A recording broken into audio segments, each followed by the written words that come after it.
You're ready to get in shape and lose weight. How are you going to get motivated? By signing up for a competition, a race, or an event. And that's going to get you to your goal body, right? Maybe not. What's up? I'm Melanie Ash of MelanieAshFitness.com and Fitness Evolution Personal Training Studio here in beautiful Columbus, Ohio. I am a personal trainer, a fitness nutrition specialist, a weight management specialist, and an all-around fitness fanatic. And today I'm going to share with you 3 reasons why doing a competition, race, or event is not going to get you to your goal weight. What? How can I say this, right? In order to lose weight and get the results we're after, typically setting some kind of a goal is a great way to do that. So why am I saying that doing a fitness competition, running a half marathon or a full marathon, or maybe doing like a Tough Mudder isn't going to get you the body that you're after? Well, if you're curious, stay tuned because the answer actually might surprise you. And I also want you to stick around because I'm going to be taking some of your questions here at the end and let you know about a very exciting free challenge I have coming up that could actually be something that helps you get a little bit closer towards your goals. So why is a fitness competition, a marathon or half marathon, or maybe like a Tough Mudder or Savage Race not going to get you to your goal body? Reason number 1, you're very likely to burn out. Training for an endurance event or even a fitness competition is really, really tough. And it requires typically a pretty extreme regimen that could be diet and exercise, or it could be, for example, when you're running a race, could be exercise, where you're required to spend a lot of time and energy on this one goal, which is great, except that most of us have a lot of other things in our lives that require us to prioritize. And when life gets in the way, it can be very hard to fit in hours a week of running or meal planning and prepping and sticking to a very specific diet. So if you're not prepared and you have a lot of things going on in your life and you try to take on one of these events or competitions to get yourself to a goal body or a goal weight, you could very easily burn out. It could be a little bit too much for you to take on, in which case if you don't stick to it, it's not going to work. Reason number 2 why an event like this or a competition isn't going to get you to your goal body, you probably might end up injured. A lot of times this happens for people who train for races because running is extremely hard on the body, and sometimes we're not being as diligent about proper nutrition, about proper stretching, about proper strength training, and we just go out and try to run, and how many people do you know who ended up hurt and were not then able to continue? This can happen if you're training in bodybuilding as well. If you're training really hard and you're dieting, your body is more at risk for injury. If you get hurt, you're not going to be able to keep doing the things that you need to do in order to complete this race or competition, and therefore you're never going to get you to your goal weight or your goal body. So that's reason number 2, is the risk of injury is very extreme with events like this. And reason number 3 why doing a competition, a race, or an event isn't going to get you your goal body is because you can't stick to it. And I mean you can't stick to it long term. You might complete this race, you might get up on stage and do a fitness competition, you might run a half marathon, but the training that you used in order to get you to that event and to that competition is never intended to be something that you do all day, every day for the rest of your life. So what happens? You very well may hit that goal number, that goal weight. You may have the body that you've always wanted. You know, I've done fitness competitions, and when you get up on stage, you're like, this is how I want to look. This is the body that I wanted. Why don't I still look like that now, a year and a half after the last time I competed? I don't still look like that. I have a good body. I like my body, but my body doesn't look like it looked like when I was on stage, and that was the goal body that I wanted. Why don't I still have it? Because I could not keep up the diet and the exercise regimen that was required in order to attain that body. It is completely unrealistic, and it was never intended to be a long-term thing. So the results were temporary. And that's okay.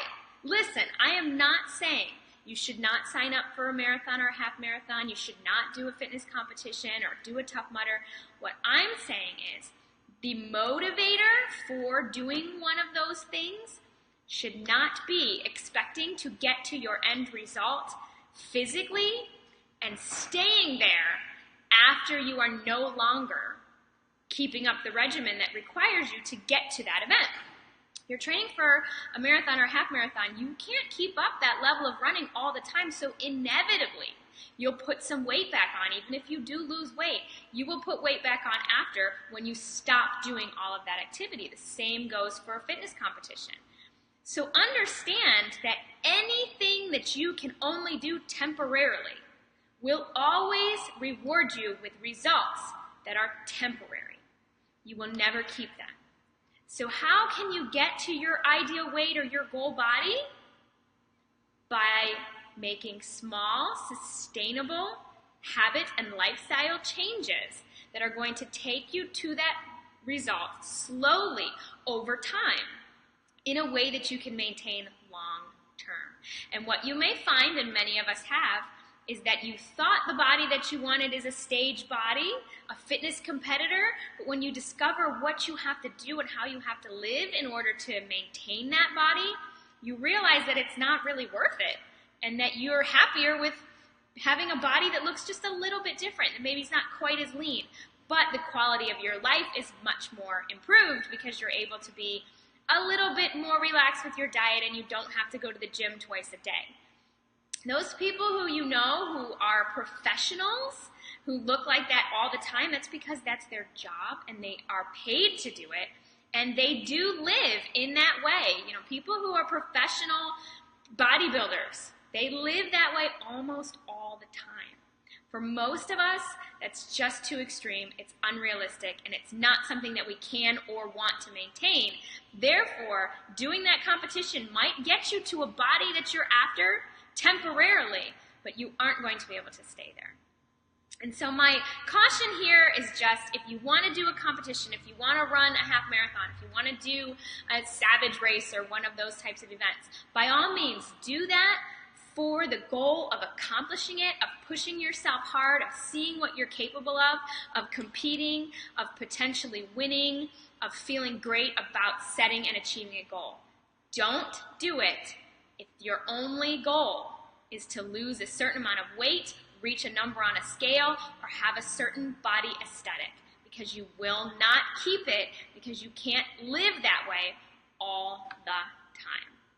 So when you're thinking about training for an event or wanting to do a competition, just keep that in mind and understand what the reason is behind actually doing it.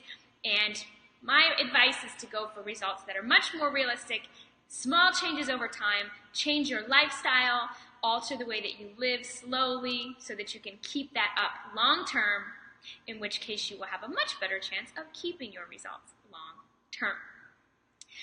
If you have any questions or anything you want to know about, I'm happy to answer while I'm on here live, or if you're watching this on the replay, type them in.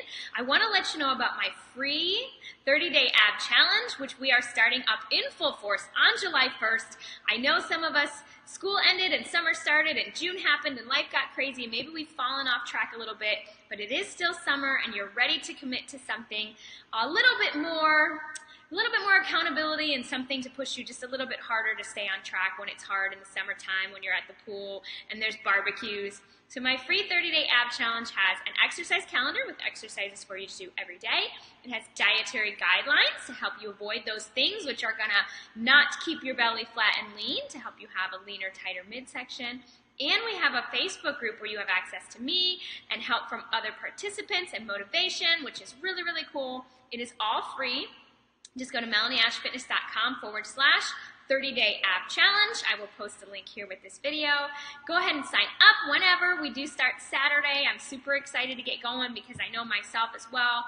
I haven't been as on track as I'd like to be here this last month, and I'm ready to buckle down and tighten up. Now, why is a 30-day challenge something that potentially will get you closer to results? I'm not saying it's going to get you your goal body, but it allows you to implement some changes that you may see how different you feel and how your body changes when you avoid pasta and bread and artificial sweeteners and you drink more water. And these are habits that you may find you can continue even after the 30 days are over. Many participants said they felt great, and this is a way that they could continue living, which will allow them to get closer to and maintain that goal that they're after.